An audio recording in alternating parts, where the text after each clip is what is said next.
Kebijakan-kebijakan Prabowo Subianto selalu berhasil membuat dunia kagum. Kali ini sang presiden baru saja membuat gebrakan dengan membangun bank emas pertama di Indonesia. Bullion Bank itu ternyata memberikan dampak bagus bagi ekonomi Indonesia. Sebaliknya, negara-negara tetangga justru panik karena selama ini bergantung dengan emas dari Indonesia. Penasaran kisahnya seperti apa? Dengerin ceritaku sampai selesai. Oke. Memang lur ya, Bapak Presiden satu kita ini sangatlah luar biasa. Kebijakan-kebijakannya dalam menjalin persahabatan juga ekonomi Indonesia sangatlah menjadi sorotan dunia. Kali ini Bapak Prabowo berhasil membangun bank emas yang menjadikan ASEAN khawatir karena emas-emas dari Indonesia tidak bisa keluar ke mana-mana. Gimana lanjutan berita? Ya langsung saja kita cek video sama-sama lur. Cek it out. Bank emas. Jadi selama ini kita tidak punya bank untuk emas kita, tidak ada di Indonesia. Jadi emas kita banyak ditambang dan mengalir ke luar negeri. Kita ingin sekarang punya bank khusus untuk emas. Keren ya. Kemarahan Prabowo, emas Indonesia dimanfaatkan asing. Prabowo Subianto terkenal sebagai sosok pemimpin dengan rasa patriotisme tinggi. Sang presiden gak gentar untuk melakukan segalanya demi membela bangsa Indonesia. Hal ini dapat dilihat dari RI1 yang marah besar setelah melihat kelakuan asing. Negara-negara luar diketahui telah meraup sejumlah keuntungan dari sumber daya tanah air. Gak heran kekayaan alam Indonesia memang sangat melimpah hingga menarik perhatian asing.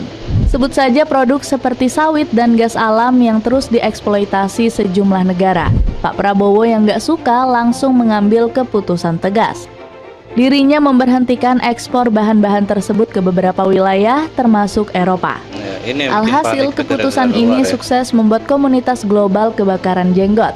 Misalnya saja benua biru langsung meradang karena nggak kebagian jatah sawit. Namun pihak asing nggak henti-hentinya memancing amarah Pak Prabowo. Baru-baru ini Ketua Umum Partai Gerindra tersebut kembali dibikin murka akibat isu yang menyerang sumber daya emas. Pak Prabowo kecewa berat karena emas Indonesia hanya dimanfaatkan asing. Alhasil sang presiden mengambil langkah berani dengan membentuk Bank Bullion. Jadi selama ini kita tidak punya bank untuk emas kita. Tidak ada di Indonesia, jadi emas kita banyak ditambang dan mengalir ke luar negeri. Kita ingin punya bank khusus untuk emas. Insya Allah akan kita resmikan tanggal 26 Februari, ujar sang presiden. Keputusan Pak Prabowo disambut baik oleh Ahmad Nasrullah selaku petinggi OJK. Menurutnya Bank Bullion dapat menjadi katalis di sektor keuangan untuk mengembangkan industri di Indonesia. Sebagai pengawas, OJK bisa mendorong financing untuk mensupport ekosistem yang ada di sini. Apakah dalam bentuk pembiayaan terhadap refiner, manufakturer, dan sebagainya. Nggak bergantung kepada negara besar. Yalah, harus kita negara besar ya. Rencana Prabowo Subianto membuat bank emas dinilai sangatlah brilian. Pasalnya Indonesia nggak harus bergantung dari negara-negara besar dalam memasok cadangan emas tanah air. Usut punya usut, selama ini Bumi Nusantara kerap mendatangkan logam mulia dan permata dari mancanegara. Bahkan volume impornya hingga mencapai 562 ton. Menurut Deputi Bidang Statistik Distribusi dan Jasa BPS, Puji Ismartini, nilai impor emas dan logam mulia Indonesia meningkat. Pada April 2024, volume dan nilai impor logam mulia dan perhiasan atau permata Indonesia mengalami peningkatan. Ini mengakhiri tren penurunan beberapa bulan terakhir, ujar Ismartini. Sementara itu, Australia menjadi pengekspor terbesar logam mulia dan emas ke tanah air. Negeri kanguru memasukkan perhiasan senilai 242 juta US dollar atau mencakup 30% dari total impor. Selain itu, Indonesia juga mengimpor emas dari Singapura. Dilansir dari Detik Finance, negeri Singa telah mengekspor emas dan logam mulia senilai 91 juta US dollar ke tanah air. Alhasil keinginan Prabowo membangun bank emas tersebut sudah sesuai dengan sikap tegas sang presiden yang gak mau Indonesia jadi kacung negara lain. Saya katakan kepada mereka, kita ingin jadi mitra yang baik. Kita ingin jadi partnermu, tapi kita tidak mau jadi kacung kalian. Rakyat Indonesia, rakyat merdeka, rakyat yang terhormat, ujar sang presiden. Ucapan Prabowo tersebut juga nggak sekadar omon-omon semata. Buktinya RI1 telah menegaskan bahwa dirinya akan membuat Indonesia menjadi negara yang produktif. Semua harus kita produksi di Indonesia, sebab kita punya bahan bakunya. Tujuannya adalah Indonesia menjadi negara maju yang akan menjadi negara produktif, bukan pasar untuk negara lain, tambah Prabowo. Kalau misalnya dijualin terus kekayaan Indonesia ke luar negeri, malah yang menikmati kekayaan Indonesia itu bukan rakyat Indonesia, malah orang-orang asing loh ya. Mereka membeli dengan harga murah di bahan mentah, dan mereka mengolahnya menjadi sesuatu yang menjadi tinggal disajikan itu menjadi mahal loh. Itu adalah kebodohan kalau misalnya kata gua.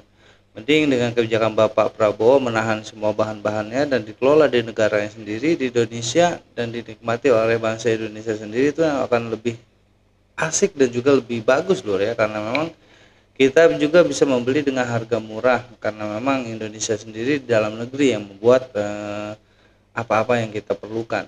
Itulah ide cerdik dari seorang Bapak Prabowo yang membuat asing ketar-ketir loh. Kita lanjut. Buat Indonesia semakin maju di ASEAN. Langkah cerdas dan berani Prabowo Subianto auto membawa kemajuan signifikan bagi Indonesia. Alhasil keberanian ini membuat negara-negara ASEAN merasa takjub. Namun Pak Prabowo nggak mau terlena dengan kesuksesan kecil-kecilan ini. Sang presiden terus bekerja keras untuk memastikan Indonesia bisa unggul di setiap sektor. Misalnya dalam waktu dekat Pak Prabowo berencana membangun bank emas. Langkah besar ini dipandang perlu karena negara sekelas Malaysia dan Singapura saja punya. Sebagai bangsa yang besar, Pak Prabowo nggak mau Indonesia ketinggalan, apalagi dari negara tetangga yang kekayaan sumber daya alam dan potensi manusianya biasa-biasa saja. Alhasil, rencana pembangunan bank emas ini pun membuat Singapura ketar-ketir. Pasalnya, pengelolaan emas negeri Singa selama ini banyak bergantung pada Indonesia. Para pejabat dan konglomerat tanah air banyak yang menyimpan emas di Bullion Bank Singapura. Hal ini terpaksa dilakukan karena Indonesia belum memiliki bank emas sendiri. Pemerintah selama ini juga hanya memproduksi, namun emas yang sudah jadi disimpan ke Singapura. Alhasil ide bank emas Pak Prabowo ini dinilai sebagai solusi yang pas. Harapannya dengan adanya bank emas Indonesia bukan cuma jadi penghasil tapi juga pengekspor. Hal ini juga bisa memudahkan para eksportir emas. Pasalnya mereka bisa menyimpan dan mengelola emas di tanah air. Hal ini pun berpotensi besar bakal meningkatkan nilai tambah bagi perekonomian lokal. Pandangan ini dipertegas oleh Erlangga Hartanto selaku Menteri Perekonomian. Bullion Bank akan menjadi solusi bagi para eksportir dan pelaku industri emas di Indonesia. Ungkap Pak Menko pada acara Indonesia Economic Summit 2025. Tanggapan media asing. Langkah Prabowo Subianto membuka bank emas bikin negara tetangga iri. Alasannya karena mereka iri pemimpin mereka nggak mengambil kebijakan ekonomi seberani Prabowo. Buktinya media Vietnam ikut mengabarkan wacana pembentukan bank emas. Sebab Vietnam Plus menyebut Indonesia sudah siap membuka bank emasnya sendiri. Indonesia siap mendirikan bank emas batangan setelah mengembangkan kemampuannya memproduksi emas batangan di dalam negeri. Lapor Vietnam Plus. Kanal berita ini juga kagum karena persiapan Indonesia membuka bank emas dinilai sangat matang. Rencana untuk bank emas batangan telah tertunda selama beberapa tahun karena Indonesia mengambil pendekatan yang hati-hati dalam mempersiapkannya, termasuk mengembangkan regulasi, infrastruktur, hingga sumber daya manusia. Pembentukan bank emas ini sekaligus membantah keraguan berbagai media asing. Pasalnya beberapa kanal berita sangsi dengan ambisi Prabowo memakmurkan rakyatnya.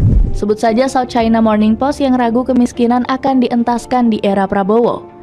Indonesia.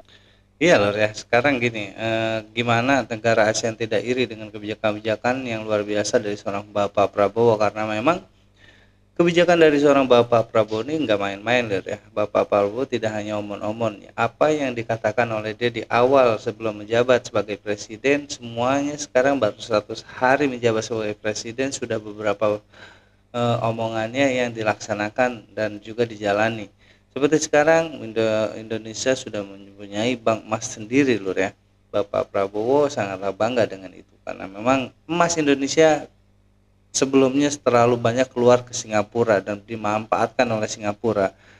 Tapi sekarang dengan kebijakan Bapak Prabowo ini, Singapura ketar-ketir karena tidak akan lagi mendapatkan ekspor emas dari Indonesia. Kita lanjut. bisa saja gagal mencapai targetnya untuk menjadi negara maju pada tahun 2045. Karena para analis memperingatkan bahwa inefisiensi birokrasi bisa menggagalkan ambisi Presiden Prabowo Subianto untuk mengurangi tingkat kemiskinan di akhir masa jabatan pertamanya. Padahal kebijakan ekonomi Prabowo mendapat pujian dari berbagai media asing. Salah satunya adalah Russia Today yang kagum karena Prabowo mengutamakan rupiah dalam perdagangan luar negeri. Rusia dan Indonesia bahas kemungkinan penyelesaian bersama dalam mata uang nasional. Puji kanal berita Rusia tersebut. Luar biasa loh ya, itulah seorang Bapak Prabowo dan juga kebijakan-kebijakannya yang membuat negara-negara ASEAN ataupun Eropa sana menjadi kaget dengan keberanian Bapak Prabowo yang membangun bank emas untuk Indonesia. Karena memang Vietnam sendiri sangatlah kagum dan bangga lur, karena mereka juga pemimpin mereka belum berani untuk membangun bank emas sendiri di negara mereka. Dengan keberanian Bapak Prabowo mereka kaget dan juga sangatlah bangga. Sehingga sekali ini Indonesia sangatlah dipandang negara ASEAN lur ya. Sekian reaction dari gue kali ini lur, kurang lebih kami minta maaf. Assalamualaikum warahmatullahi wabarakatuh.